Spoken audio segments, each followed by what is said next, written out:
જો આજે આપણે એક સરસ મજાનું ગામનું વિકાસ કાર્ય કરવાની શુભ શરૂઆત કરી અને આપણા ગામ લેવલે આટલું બધું વ્યક્તિઓ આવશે એ આપણો અંદાજ નહોતો.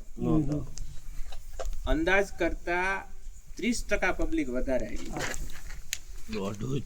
તો પણ આપણે તમામ પ્રકારની વ્યવસ્થામાં એમાં બધી વસ્તુ આવી ગઈ, ક્યાંય પણ કચાશ આવી નથી.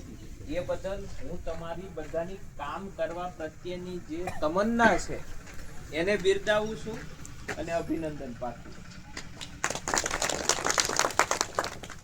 જનરલી શું હોય કે આવા કાર્યક્રમો કરવાના હોય ને તો લોકો પૈસા આપે, કામ કરવા આવે, પણ કાર્યક્રમો સફળ નથી જતા. પણ આપણો કાર્યક્રમ સફળ કેમ થયો? તમે બધાએ તન મન સંપૂર્ણ રીતે વાપરી અને કામ પૂરું કર્યું, એટલે એ તમારી સફળતાની નિશાની છે. હવે મેં છે ને 7 વર્ષ શિક્ષક રહ્યો એટલે અમુક બાબતો પછી મારા સ્વભાવમાં આવે કે ભાઈ ચલો આપણે એક બધાએ કામ કરી અને એક દિલને બધાને ભેગા કર્યા. અને યુનિટીની તાકાત શું હોય એ આપણે આજે માપી અને યુનિટીથી જે કામ થાય એ દુનિયામાં કોઈ તાકાતથી કામ થાય નહીં. એટલે પહેલા તો આ યુનિટી હજુ વધે એવી આપણે માતાજી પાસે પ્રાર્થના કરવાની છે. એટલે કંઈક સારું કામ થવાનું હોય ને એટલે આવા કંઈક આપણને ભગવાન નિમિત્ત બનાવે.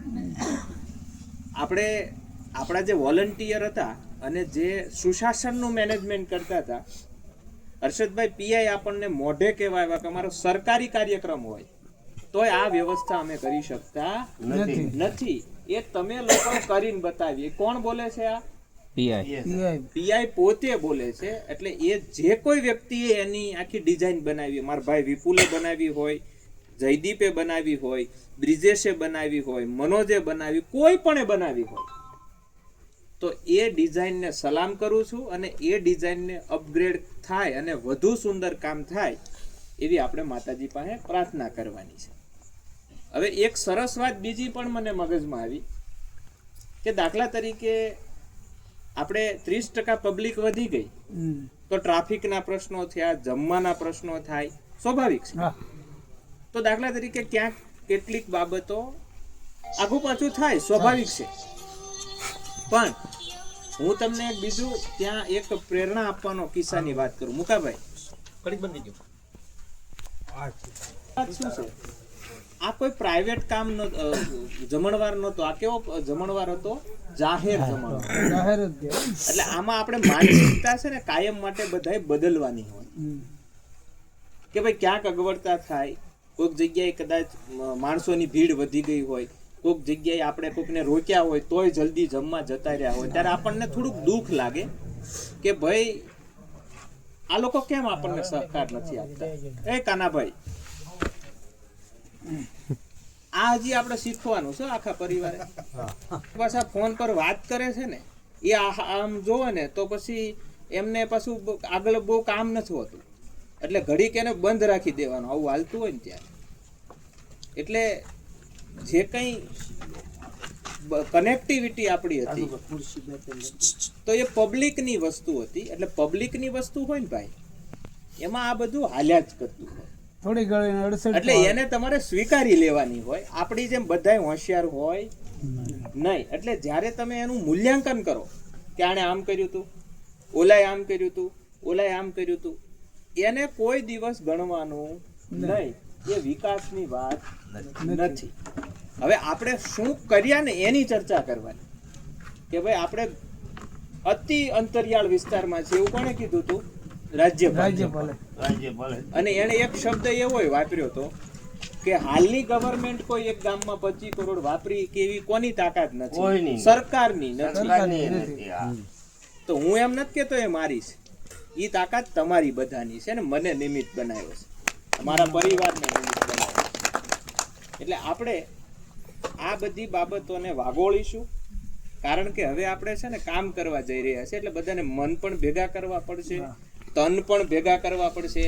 આવા પ્રશ્નો થાય ને એટલે એની અંદરથી આખો એક ભાવ જગત ઊભું કરવાનું અને એને કોરાણે મૂકી દેવાનું. એની ચર્ચાય નહીં કરવાની ને એ નામની ચર્ચા કરીને કોઈને મોટાઈ નહીં બનાવવાની.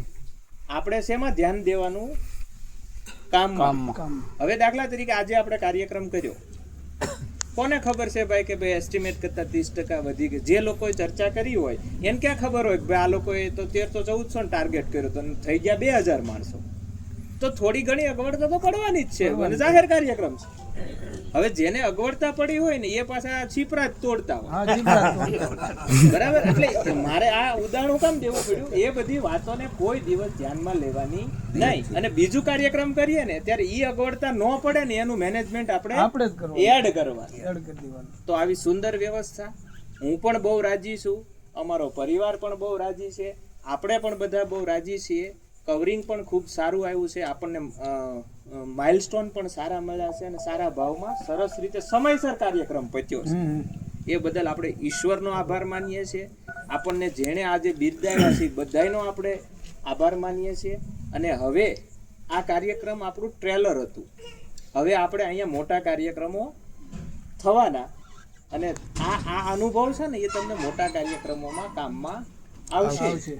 આપણે મજાકમાં રાજ્યપાલને કહી દીધું કે ભાઈ તમે પ્રધાનમંત્રીને કહી દેજો, બરાબર? એમની ફરજ પડશે કહેવાની. અને નેશનલ મીડિયામાં પણ આપણો મેસેજ ગયો છે, એટલે એમના સુધી વાત પણ પહોંચાડીશું અને આવનારો સમય આપણા માટે સારો રહે એવી આપણે ભગવાનને પ્રાર્થના કરવાની છે. સૌનો ફરીથી ખૂબ ખૂબ આભાર.